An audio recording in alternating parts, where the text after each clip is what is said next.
अस्सलामुअलैकुम दोस्तों। 16 जुलाई 1969 NASA Apollo 11 mission को लॉन्च करता है और इसके 4 दिन बाद अपोलो 11 का लूनर मॉड्यूल चांद पर लैंड करता है, जिसमें बैठे होते हैं नील आर्मस्ट्रॉन्ग और Buzz Aldrin. Neil Armstrong lunar module का दरवाजा खोलते हैं और अपने भारी से स्पेस सूट में नीचे उतरते हैं। नीचे उतरते वक्त लूनर मॉड्यूल का एक टुकड़ा टूट जाता है और ये कोई आम टुकड़ा नहीं था, ये एक असेंट इंजन आर्मिंग स्विच था जिसका नील आर्मस्ट्रॉन्ग को पता नहीं चलता, क्योंकि चांद पर कोई हवा मौजूद नहीं है, कोई एटमॉस्फेयर नहीं है। इस वजह से साउंड वेव ट्रेवल नहीं करती चांद, जिसकी वजह से उन दोनों को इसका पता नहीं चलता। लेकिन इस बात से बेखबर नील आर्मस्ट्रॉन्ग नीचे उतरते हैं और पहले इंसान बन जाते हैं चांद पर कदम रखने वाले।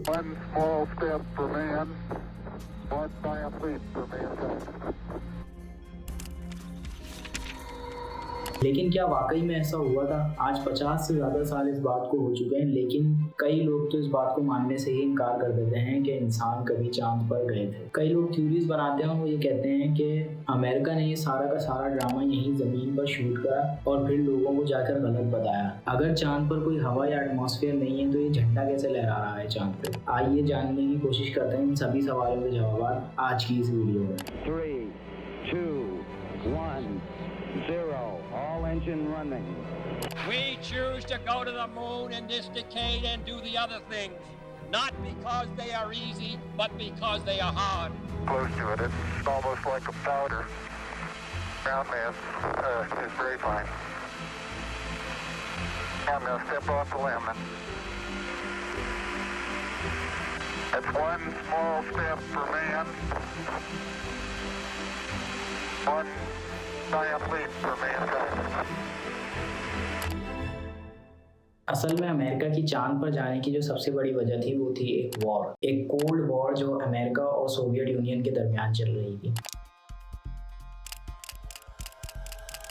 दोनों मुल्कों के दरमियान स्पेस में जाने की जंग चल रही थी। साल 1957 में सोवियत पहला मुल्क बन जाता है अपनी आर्टिफिशियल सैटेलाइट को स्पेस में भेजने वाला। इसका नाम होता है स्पुतनिक। ये देखकर अमेरिकन गवर्नमेंट हैरान रह जाती है कि सोवियत उनसे आगे कैसे निकल गए। इसके कुछ ही महीनों बाद साल 1958 में अमेरिका भी अपनी आर्टिफिशियल सैटेलाइट लॉन्च करता है, एक्सप्लोरर। लेकिन सिर्फ 3 साल बाद सोवियत की तरफ से अमेरिका को एक और बड़ा तोहफा मिलता है। यूरी गगारिन, सोवियत एस्ट्रोनॉट, पहले इंसान बन जाते हैं स्पेस में जाने वाले।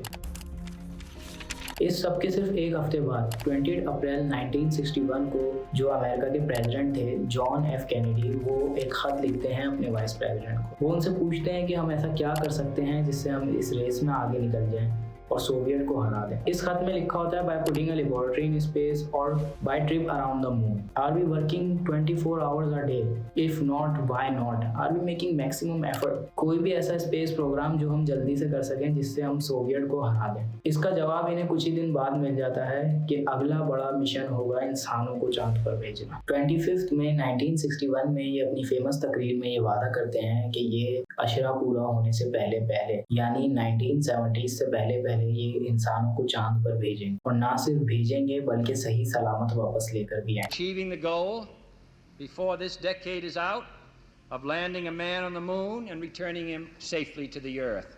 बहुत सारे लोग ये सुनकर हैरान रह जाते हैं। साल 1961 को इमेजिन करो, कोई मोबाइल फोन नहीं था, कोई इंटरनेट नहीं था और जीपीएस टेक्नोलॉजी भी नहीं, और कंप्यूटर भी काफी ज्यादा पुराने, और ऐसे जमाने में ये वादा कर रहे हैं इंसानों को चांद पर भेजने। इसके लिए ये अगले 5 सालों में 7 से 9 बिलियन डॉलर की एडिशनल फंडिंग करते हैं स्पेस एजेंसी को, और फिर पूरी की पूरी स्पेस एजेंसी इस एक मकसद को पूरा करने के लिए काम पर लग जाती है। और कुछ ही टाइम के बाद टेस्टिंग भी शुरू हो जाती है। सबसे पहले ये उन रॉकेट्स की टेस्टिंग करते हैं जिनका इस्तेमाल करेंगे दुनिया से बाहर निकलने की। उसके बाद टेस्टिंग करी जाती है कमांड मॉड्यूल की हीट शील्ड, कि वो कितना गर्मी से बचा, सर्विस मॉड्यूल की प्रोपल्शन की। 1963 से लेके 1967 तक कई सारे टेस्ट किए जाते हैं और ये सारे के सारे अनमैन्ड होते हैं, यानी कि कोई इंसान नहीं बैठे होते रॉकेटों के अंदर। 21 फरवरी 1967 में पहला मैन टेस्ट प्लान किया जाता है, जिसमें 3 एस्ट्रोनॉट्स को स्पेसक्राफ्ट में बैठाकर ऊपर भेजा जाए और इस मिशन को नाम दिया जाता है अपोलो 1। लेकिन जमीन पर ही इस मिशन की टेस्टिंग के दौरान इनके केबिन में आग लग जाती है और वो तीनों एस्ट्रोनॉट मारे जाते हैं। इस बड़े नुकसान के बाद भी नासा हार नहीं मानता और अपनी अपनी टेस्टिंग को कंटिन्यू रखता है। अपोलो 4, अपोलो 5, अपोलो 6 फिर से सारे के सारे अनमैन्ड किए जाते हैं, यानी इंसानों के बगैर रॉकेट्स की टेस्टिंग करी जाती है। अक्टूबर 1968 में अपोलो 7 मिशन को लॉन्च किया जाता है और इसमें फिर से 3 एस्ट्रोनॉट्स को बैठाकर स्पेस में भेजा जाएगा और ये मिशन कामयाब होता है। इसके 2 महीने बाद अपोलो 8 मिशन को लॉन्च किया जाता है, जिसमें एस्ट्रोनॉट्स को चांद के पास भेजा जाता है और इसके सिर्फ 3 महीने बाद मार्च 1969 में अपोलो 9 मिशन लॉन्च किया जाता है, जिसमें लूनर मॉड्यूल को टेस्ट करा जाता है, यानी स्पेसक्राफ्ट का वो हिस्सा जो एक्चुअली में चांद पर लैंड करे। और इसके सिर्फ 2 महीने बाद मई 1969 में अपोलो 10 मिशन को लॉन्च किया जाता है और इसमें वो सारी टेस्टिंग करी जाती है सिवाय इसके कि वो चांद पर लैंड करे। आप स्पीड देख रहे हैं नासा की, कैसे वो एक के बाद एक नया मिशन लॉन्च करता जा रहा है। हर नए मिशन में एक के बाद एक चीज को टेस्ट किया जाता है, रॉकेट्स की टेस्टिंग, स्पेसक्राफ्ट की टेस्टिंग, चांद तक जाने की टेस्टिंग, और इन सारी टेस्टिंग के बाद फाइनली 16 जुलाई 1969 अपोलो 11 मिशन को लॉन्च किया जाता है। 2, 1, 0, all engine running. Liftoff. We have a liftoff. 32 minutes past the hour. Liftoff on Apollo 11. ये मिशन 3 एस्ट्रोनॉट्स पर मुश्तमिल था। Commander Neil Armstrong, command module के पायलट माइकल कॉलिंस और लूनर मॉड्यूल के पायलट एडविन बज ऑल्ड्रिन। ये तीनों नाम तारीखी नाम बन जाते हैं। नील आर्मस्ट्रॉन्ग और बज ऑल्ड्रिन को तकरीबन सभी लोग जानते हैं, लेकिन माइकल कॉलिंस को इतना नहीं जाना जाता। उसकी क्या वजह है वो मैं आगे वीडियो में बताता हूँ। ये जो अपोलो 11 स्पेसक्राफ्ट था, इसके 3 मेन पार्ट थे, कमांड मॉड्यूल, सर्विस मॉड्यूल और लूनर मॉड्यूल। पहले दोनों पार्ट्स को एक साथ मिलाकर CSM बोला जाता था, कमांड एंड सर्विस मॉड्यूल। इसका मकसद ये था कि जो लूनर मॉड्यूल है सिर्फ वही चांद पर लैंड करेगा और फिर वापस जाने के लिए लूनर मॉड्यूल वापस से टेक ऑफ करेगा और सर्विस मॉड्यूल से अटैच हो जाएगा। इस पूरे स्पेसक्राफ्ट को लॉन्च करने के लिए एक सैटर्न V5 रॉकेट का इस्तेमाल किया गया और लॉन्च करने से पहले इस रॉकेट में 1 million gallon kerosene, liquid oxygen और लिक्विड हाइड्रोजन ऐड किया गया। इस पूरे रॉकेट का वजन तकरीबन 30 लाख किलो था। इसकी मदद से ये स्पेसक्राफ्ट ऊपर गया और अर्थ के ऑर्बिट तक पहुंचा।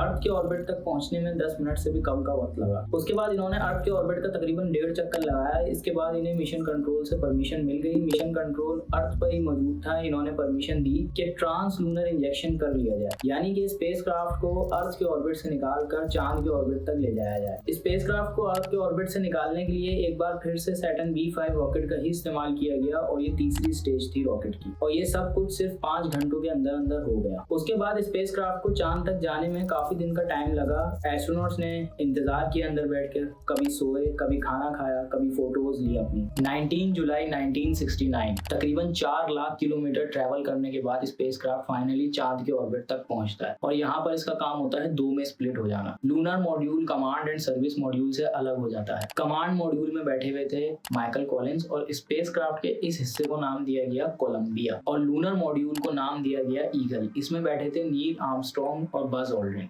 स्पेसक्राफ्ट का काम ये था कि जो कमांड एंड सर्विस मॉड्यूल है वो चांद के ऑर्बिट में ही रहेगा और सिर्फ लूनर मॉड्यूल ही चांद पर लैंड करेगा, यानी कि चांद पर कदम रखने का मौका सिर्फ नील आर्मस्ट्रॉन्ग और बज ऑल्ड्रिन को ही मिलेगा और माइकल कॉलिंस को नहीं मिलेगा। यही वजह है कि नील आर्मस्ट्रॉन्ग और बज ऑल्ड्रिन को सभी जानते हैं और माइकल कॉलिंस को इतना नहीं जाना जाता क्योंकि उन्होंने चांद पर कदम नहीं रखा। लेकिन अगर देखा जाए तो जो माइकल कॉलिंस का पार्ट था इस पूरे मिशन में वो शायद सबसे ज्यादा जरूरी था, क्योंकि अगर माइकल कॉलिंस नहीं होते तो नील आर्मस्ट्रॉन्ग और बज ऑल्ड्रिन कभी भी जिंदा वापस नहीं आ सकते थे, क्योंकि लूनर मॉड्यूल को वापस आके कमांड मॉड्यूल से ही अटैच होना था घर वापस आने के लिए। अब 8 बजे के करीब लूनर मॉड्यूल चांद पर उतरने जा रहा था और 8:10 पर एक अलार्म बजने लगता है, 1202 अलार्म। अब ना ही नील आर्मस्ट्रॉन्ग और ना ही बज ऑल्ड्रिन ये जानते थे कि अलार्म क्यों बज रहा है। वो मिशन कंट्रोल से कम्युनिकेट करके पूछते हैं कि क्या करा जाए। मिशन कंट्रोल कहता है कि इग्नोर करो, आगे चलते रहो। बाद में पता चलता है कि ये 1202 असल में वार्निंग थी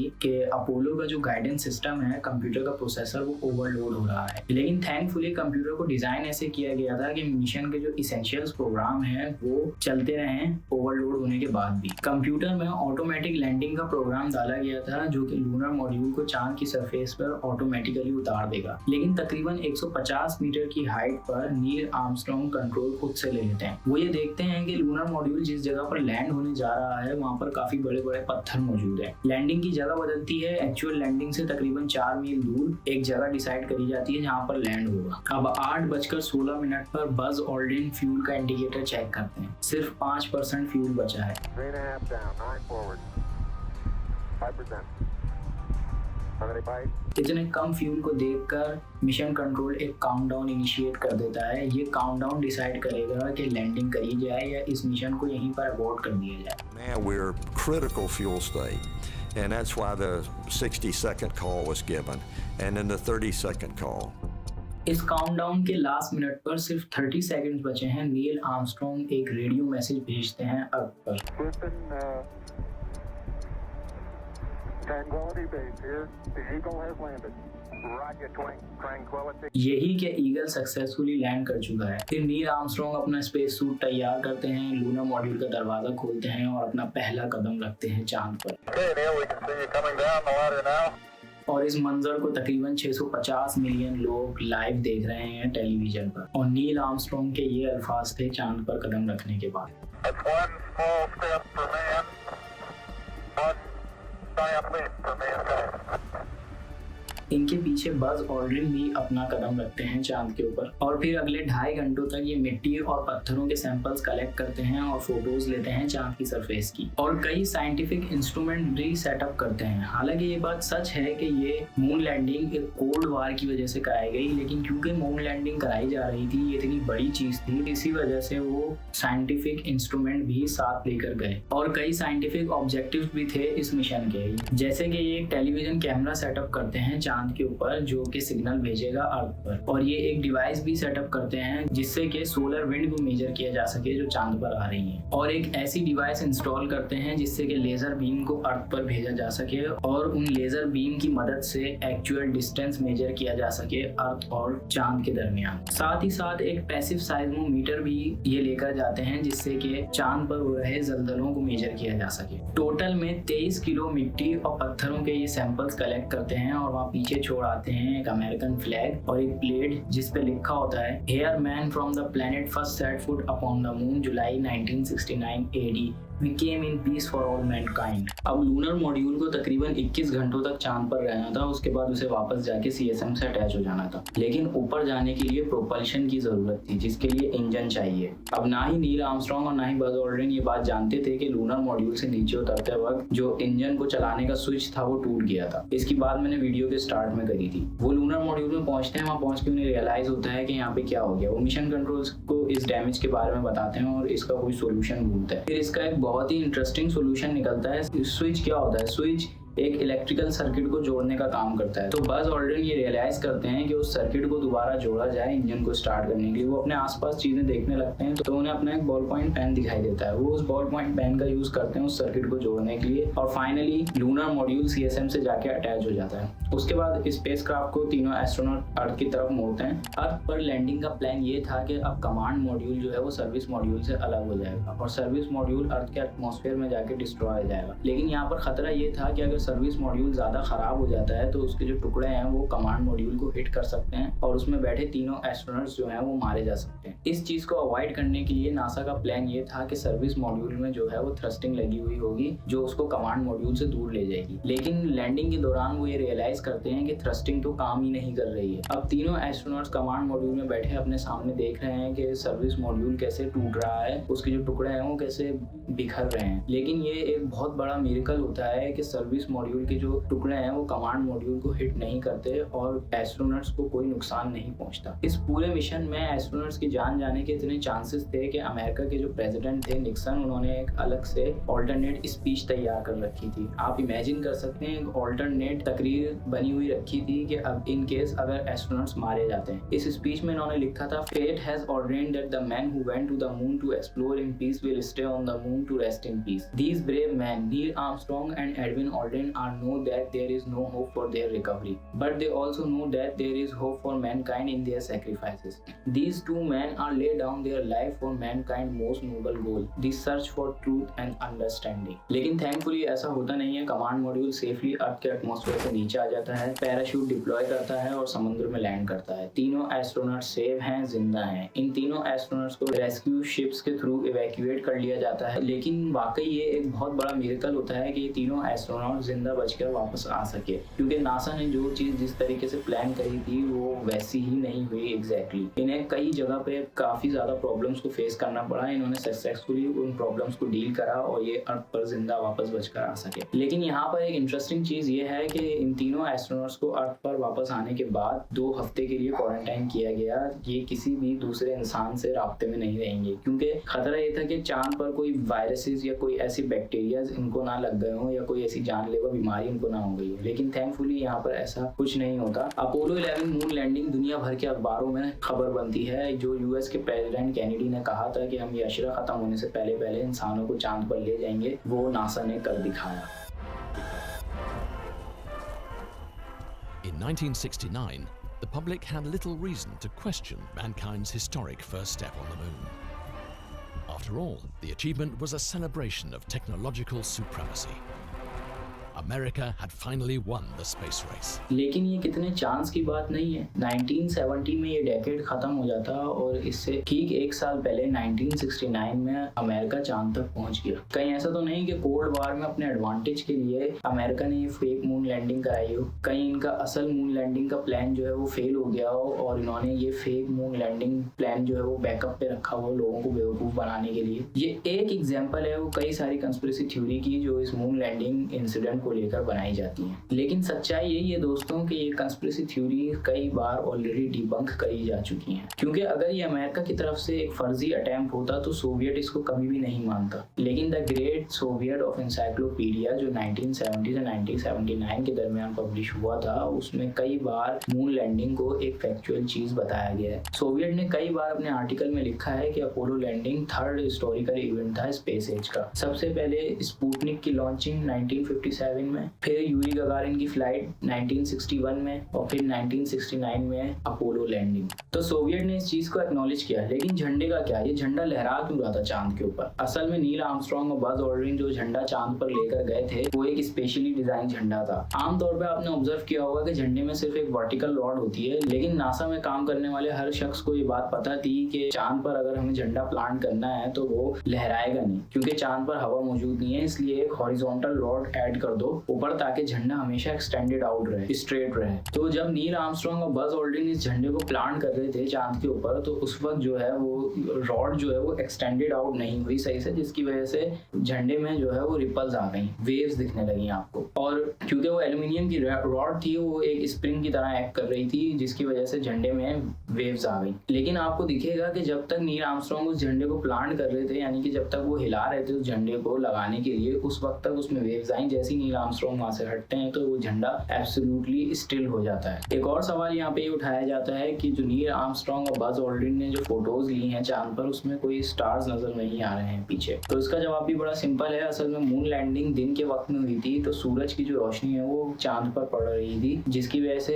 एस्ट्रोनॉट्स के जो सूट्स हैं वो भी काफी ज्यादा रिफ्लेक्ट कर रहे थे। तो उस वक्त के कैमराज इतने हाई प्रोफाइल तो होते नहीं थे, और आज के भी जितने फोन के कैमराज हैं अगर आप उनसे फोटोज लें और उसमें आपका फ्लैश ऑन हो तो आपको स्टार्स नजर नहीं आएंगे। एक और सवाल यहाँ पे ये उठता है कि वहाँ पे इतने अजीबोगरीब किस्म के शेडोज क्यों बने हुए थे? असल में ये कहा जाता है क्योंकि ये एक हॉलीवुड की तरह फिल्म बनाई जा रही थी, इसलिए जो है एक सोर्स ऑफ लाइट नहीं था। अगर यहाँ पे देखा जाए तो सन सिर्फ सोर्स ऑफ लाइट नहीं था, चांद की जो अपनी सरफेस थी वो भी as a complementary source of light react कर रही थी, जिसकी वजह से लाइट जो है वो काफी डायरेक्शन में जा रही थी, जिसकी वजह से इतने स्कैटर्ड फॉर्म में शेडोज बने। एक और सवाल यहाँ पे उठता है कि नील आर्मस्ट्रांग ने जो बज ऑल्ड्रिन की पिक्चर ली है उसमें नील आर्मस्ट्रांग की रिफ्लेक्शन नजर आ रही है, लेकिन नील आर्मस्ट्रांग के हाथ में कोई कैमरा नहीं है। अब ये कैसे हो सकता है? ये ऐसे हो सकता है कि नील आर्मस्ट्रांग ने कैमरा हाथ में नहीं पकड़ा हुआ था, बल्कि कैमरा उनके सूट में ही माउंटेड था, वो वहीं से उसको कंट्रोल कर सकते थे। एक और सवाल यहाँ पे उठता है कि वो फोटोज किसने ली कि जब नील आर्मस्ट्रांग लूनर मॉड्यूल से नीचे उतर रहे थे? तो इसका जवाब भी बड़ा सिंपल है कि लूनर मॉड्यूल्स में मल्टीपल कैमरास लगे हुए थे। अगर इन सब फर्जी थ्योरीज को हटाकर एक्चुअल क्रिटिसिज्म की बात करी जाए तो ऐसा नहीं था कि सब लोग बहुत खुश हो गए थे कि वाह नासा क्या काम कर दिया। कई लोगों ने बड़ा स्ट्रॉन्ग क्रिटिसिज्म भी किया नासा पर और अमेरिकन गवर्नमेंट पर। असल में मून लैंडिंग से पहले भी इसको कई लोग जो है वो क्रिटिसाइज कर रहे थे। 1962 में न्यूयॉर्क टाइम्स ने एक आर्टिकल पब्लिश किया जिसमें उन्होंने बताया कि जितना पैसा मून लैंडिंग पर लगाया जा रहा है, इतने पैसे से करीब 120 यूनिवर्सिटीज बनाई जा सकती हैं जो कि हार्वर्ड की साइज की हों। तो क्या हमें मून लैंडिंग पे इतना पैसा लगाना चाहिए? अमेरिका की हर स्टेट में एक यूनिवर्सिटी खोल दी जाए जो कि हार्वर्ड के साइज की हो। असल में मेन पॉइंट ऑफ क्रिटिसिज्म ये था कि मुल्क मुल्क उस वक्त काफ़ी सारे बुरे हालात से गुजर रहा था, एजुकेशन की प्रॉब्लम, इनकम इनइक्वालिटी की प्रॉब्लम, और उस वक्त अमेरिका जो है वो वियतनाम वार के कॉन्सिक्वेंसेस भी झेल रहा था। तो इन सब मसलों के बाद इतना पैसा मून लैंडिंग पर क्यों लगाया जा रहा है? लेकिन अगर देखा जाए तो इस मून लैंडिंग के कई छुपे हुए ऐसे फायदे हैं जो बाद में सामने आए, जैसे कि कंप्यूटर चिप्स में एडवांसमेंट। 1962 में सिर्फ 3 साल हुए थे माइक्रोचिप्स को लॉन्च हुए हुए, लेकिन IBM ने डिसाइड किया था कि वो अर्ली 1960s में अपने कंप्यूटर में इन चिप्स का इस्तेमाल नहीं करेंगे। Packaged integrated circuit. Inside this package is a chip of silicon which provides the electrical equivalent of many transistors, resistors, and diodes, all interconnected to provide the desired function. लेकिन NASA की तरफ से इतनी demand आने लगी integrated circuits बनाने की, तो IBM ने इस पर काम शुरू किया। क्योंकि इसकी इतनी डिमांड थी, इसका प्राइस अगले 5 सालों में 95% से भी ज्यादा नीचे गिर गया। इसी तरीके से नासा ने ये रियलाइज किया, क्या हम इन कंप्यूटर चिप्स के ऊपर रिलाय कर सकते हैं? अगर एस्ट्रोनॉट्स चांद पे जाकर वापस आ सकते हैं इन कंप्यूटर चिप्स पे रिलाय करके, तो हम रोजमर्रा की जिंदगी में इन कंप्यूटर चिप्स पे रिलाय क्यों नहीं कर सकते? टेक्नोलॉजी की ग्रोथ काफी तेजी से हुई मून लैंडिंग के बाद, लेकिन फिर भी सिर्फ 3 साल बाद 1972 में आखिरी मून मिशन किया गया, अपोलो 17, और तब से लेके अब तक कोई भी इंसान चांद पर नहीं गया है। ये शायद एक बहुत बड़ा प्रूफ है कि अपोलो प्रोग्राम कितना महंगा था। 4 लाख से ज्यादा इंजीनियर, टेक्नीशियंस और साइंटिस्ट ने इस पर काम किया, और उस वक्त इसकी कॉस्ट आई थी $24 बिलियन, और आज की डेट में ये $100 बिलियन से भी ज्यादा की कॉस्ट है। शुरुआत में तो इसे सिर्फ जर्नलिस्ट क्रिटिसाइज कर रहे थे, लेकिन 1972 तक आते आते आम आवाम की भी जो फैसिनेशन थी नासा को लेकर और मून को लेकर, वो खत्म हो गई। जैसे जैसे वियतनाम वॉर आगे चलती रही, मुल्क में आम आवाम के जो मसाइल थे वो बढ़ते रहे।